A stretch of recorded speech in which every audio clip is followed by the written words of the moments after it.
अजमेर की दौड़ाई क्षेत्र में रहने वाले गोविंद राम की बेटी ने 2 साल बाद मंगेतर से सगाई टूटने पर घर पर फांसी का फंदा लगाकर आत्महत्या कर ली। इस दौरान पूजा ने सुसाइड नोट लिखकर इसके लिए मंगेतर और उसकी गर्लफ्रेंड को जिम्मेदार बताया है। इस संबंध में रामगंज थाना पुलिस ने रिपोर्ट दर्ज करते हुए अनुसंधान शुरू कर दिया है। मृतिका का पोस्टमार्टम कर शव परिजनों को सौंपा गया है। रामगंज थाना पुलिस के सब इंस्पेक्टर देवारम ने बताया कि 4 जुलाई को दौराई के रहने वाले गोविंद राम के बेटे राकेश ने थाने पर मुकदमा दर्ज कराया कि उनकी बहन ने घर पर फांसी का फंदा लगाकर आत्महत्या कर ली। इसके पीछे उसके मंगेतर सुधीर और उसकी गर्लफ्रेंड का हाथ है। रिपोर्ट में बताया गया कि 2 साल पहले पूजा की सगाई खानपुराई के रहने वाले सुधीर से हुई थी। सब कुछ सही चल रहा था, लेकिन इसी बीच कुछ दिनों से पूजा परेशान चल रही थी। पूछताछ की गई तो सामने आया कि सुधीर का किसी अन्य लड़की से अवैध संबंध चल रहे हैं और उस लड़की ने पूजा को सुधीर से शादी होने के बाद भी कही। इस मामले में जब सुधीर के परिवार से बातचीत की तो उन्होंने इस बात को स्वीकार किया और सगाई तोड़ दी, जिससे परेशान पूजा नहीं घर पर फांसी का फंदा लगाकर आत्महत्या कर ली। इस मामले में एक सुसाइड नोट भी लिखा गया है, जिसमें बताया गया कि इस सुसाइड के पीछे ससुराल पक्ष, जिन्होंने 2 साल तक उसे धोखे में रखा और मोबाइल में भी उसने इस संबंध में कई जानकारियां शेयर की है। पुलिस ने सुसाइड नोट और मोबाइल जब्त करते हुए अनुसंधान शुरू कर दिया है और धारा 306 के साथ ही अन्य धाराओं में मुकदमा दर्ज करते हुए मामले में तफ्तीश की जा रही है। फिलहाल परिजनों की मौजूदगी में शव का पोस्टमार्टम कर परिजनों को सौंपा गया है, जिससे कि मामले में अग्रिम कार्रवाई की जा सके। क्या मामला है?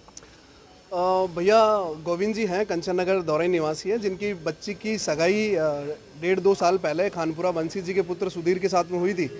और सगाई के बाद इनके रिश्ते ठीक चल रहे थे, लेकिन सुधीर ने कई और अपने नाजायज़ संबंध, जहां वो अपने काम करता है ठेकेदार, वहां नेहा गुप्ता जो इंस्टाग्राम आईडी पर नाम है, उनके साथ में उसके नाजायज़ संबंध थे। और इस चीज़ की जानकारी पूजा जो गोविंद जी की लड़की है उसको नहीं थी। तो काफ़ी टाइम से वो छुपाने के बाद जैसे पूजा ने अपने फियोंसे जो उसकी सगाई हुई है उसके साथ इंस्टाग्राम पे एक पोस्ट डाली। पोस्ट डालने के बाद नेहा ने उस चीज़ का विरोध किया कि भाई ये तो मेरा हस्बैंड है, हमारी शादी हो चुकी है पहले से। पूजा ने कहा भाई इस चीज़ की जानकारी मुझे तो है नहीं, मेरी तो सगाई हुई है 1-1.5 साल पहले। तो परिवार और सबके साथ में सगाई हुई, कोई ज़बरदस्ती तो हुई नहीं। तो इस बात पे जिद बहस हुई, तो इस चीज़ का विरोध पूजा के परिवार वालों ने उनको जाके किया कि भाई आपके लड़के के लिए किसी कोई और लड़की ऐसे कैसे बोल रही है। तो उन्होंने घर पे जाते स्पष्ट कह दिया कि भाई जो सगाई हुई थी उसको तोड़ो, ख़त्म करो, और हम आपसे कोई रिश्ता रखना नहीं चाहते। इस वजह से पूजा जो है वो अवसाद में आ गई, और पूजा ने अवसाद में आकर के और साथ में ही वो जो लड़की थी वो पूजा पे बहुत ही ज़्यादा मेंटली प्रेशर बना रही थी, उल्टा सीधा बोल रही थी, उस सब सारी चीज़ें इंस्टाग्राम चैट के अंदर है। और जो सुधीर है वो परिवारजनों की तरफ से और हमारी तरफ से स्पष्ट रूप से गुनाहगार है, और पूजा के ऊपर आत्महत्या करने के लिए दबाव बनाया गया है। और हमने पुलिस के अंदर रिपोर्ट दी है, और रिपोर्ट में हमने बताया, और पुलिस उसकी अनुसंधान कर रही है। और सुसाइड नोट भी पूजा लिख करके गई है, और उसमें स्पष्ट लिखा है कि मेरे मरने का कारण और सारे राज जो है वो इंस्टाग्राम चैट के अंदर है। तो वो चैट भी हमारे पास है और सारी चीज़ें हैं। तो मैं मीडिया के माध्यम से ये निवेदन करना चाहूँगा कि वैसे पुलिस तफ्तीश कर ही रही है और हमें कानून पे पूरा विश्वास है। हम चाहते हैं कि भैया जो भी पूजा के मरने के लिए उकसाने वालों पर जो कठोर से कठोर कार्रवाई हो सके वो करनी चाहिए। क्या नाम है? सुधीर नोगिया। आपका नाम बताइए। मेरा नाम रवि गुजर है, मैं दौराई से हूँ। जी सर, क्या मामला है?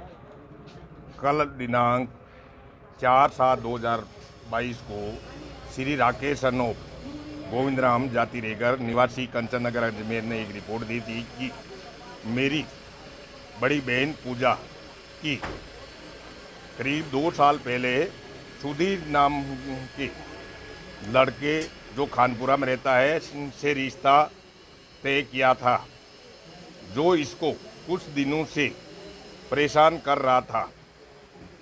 लड़की को परेशान देखा तो हमने पूछा तो उसने बताया कि सुधीर हुए उसकी गर्लफ्रेंड मुझे परेशान कर रहे हैं और सगाई तोड़ने की बात कह रहे हैं। तो कल ये परिजन उनके जिसने मीडिएटर बात इनका रिश्ता करवाया था उसके पास गए और इस लड़के सुधीर के बाप बंसीलाल को बुलाया। तो उसने कहा मेरा बच्चा शादी करने आपकी लड़की से शादी करने से मना कर रहा है, वो नहीं करेगा, फिर तुम्हारी लड़की की शादी कहीं कर सकते हो। इस बात पे इनके बात होके अपने घर आ गए। इस बात की बच्ची को सूचना लगी कि मेरा रिश्ता टूट गया है तो इसने शाम के समय पंखे के लटक के फांसी खा ली। सुसाइड नोट मिला है जिसमें लिखा है कि मेरी मृत्यु की समस्त घटना के बारे में इस मोबाइल में राग है, जिस पे धारा 306 आईपीसी में प्रकरण दर्ज कर मन थानाधिकारी रामगंज देवाराम द्वारा अनुसंधान किया जा रहा है। अभी मोर्चरी पे हूँ, मृतिका का पीएम करवा रहा हूँ।